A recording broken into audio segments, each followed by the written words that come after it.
একবার সাহাবী হযরত জাবের দয়াল নবীজি সাল্লাল্লাহু আলাইহি ওয়াসাল্লামকে দাওয়াত করলেন।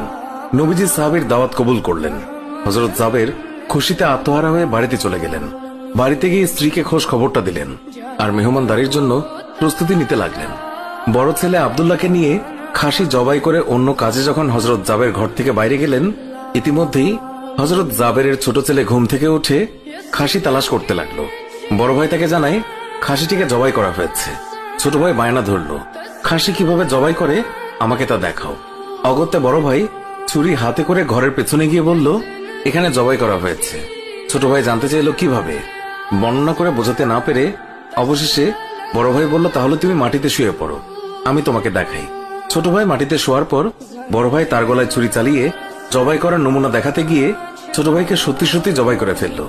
বড় ভাই যখন দেখল ছোট ভাইয়ের গলা থেকে রক্ত গড়িয়ে পড়ছে, সে ছটফট করতে করতে একসময় নিস্তেজ হয়ে গেছে। তখন বুঝলো ব্যাপারটি কি ঘটেছে। আতঙ্কিত হয়ে সে নিকটবর্তী খেজুর গাছের চূড়ায় উঠে আত্মগোপন করে রইল। এদিকে হযরত জাবের পুত্রদের খোঁজে বাড়ির পেছনে এসে ছোট ছেলের অবস্থা দেখে থমকে গেলেন। অতঃপর তাকে বুকে করে স্ত্রীর কাছে গিয়ে বললেন, তাড়াতাড়ি একটি কম্বল নিয়ে এসো, বাচ্চাটিকে শুইয়ে দিই। স্ত্রী রক্তমাখা সন্তানের লাশ দেখে চিৎকার করে কাঁদতে লাগলেন। কিন্তু স্বামী হযরত জাবের তাকে সান্ত্বনা দিয়ে বললেন, আজ আমাদের শোক প্রকাশ করার দিন নয়, আজ দুঃখ দেখলে নবীজিও দুঃখিত হবেন। অতএব ধৈর্য ধারণ করো, কষ্ট করে হলেও মুখে হাসি ফুটিয়ে তোলো। তারপর তারা দুজনে মিলে ছোট ছেলেকে কম্বলে মুড়ে রান্নাঘরের পেছনে রেখে আসলেন। স্ত্রী রান্নার কাজে মন দিলেন। হযরত জাবের বের হলেন বড় পুত্র আব্দুল্লাহর খোঁজে। বাড়ির পেছনে গিয়ে ছেলের নাম ধরে জোরে ডাক দিলেন। গাছের উপর আত্মগোপন করে বড় ছেলে সব ঘটনা প্রত্যক্ষ করছিল আর ভয়ে কাঁপছিল। পিতার ডাক শুনে ভাবল, এখন পালাতে না পারলে আব্বার হাতে ধরা পড়তে হবে। ধরা পড়লে আর রক্ষা থাকবে না। পালানোর উদ্দেশ্যে গাছ থেকে লাফিয়ে পড়ে আঘাতপ্রাপ্ত হয়ে সেও মৃত্যুর কোলে ঢলে পড়ল।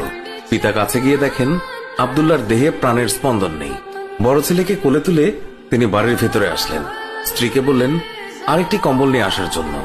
বড় ছেলের এই অবস্থা দেখে দরদিমা পুনরায় আর্তনাদ করে উঠলেন। স্বামী তাকে পুনরায় সান্ত্বনা দিয়ে বললেন, ধৈর্য ধরো, আজ আমাদের দুঃখ প্রকাশের দিন নয়, আজ আমাদের পরম আনন্দের দিন। দয়াল নবীজি অল্প কিছুক্ষণের মধ্যেই আমাদের ঘরে তাশরিফ রাখবেন। তারপর দুজনে মিলে বড় ছেলের লাশ ও কম্বলে মুড়ে ছোট ছেলের লাশের পাশে রাখলেন। স্বামী স্ত্রী তাদের চোখের পানি মুছে মুখে হাসি ফুটিয়ে তুললেন।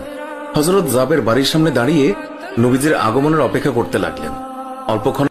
দয়াল নবীজি অল্প কিছুক্ষণের মধ্যেই আমাদের ঘরে তাশরিফ রাখবেন। তারপর দুজন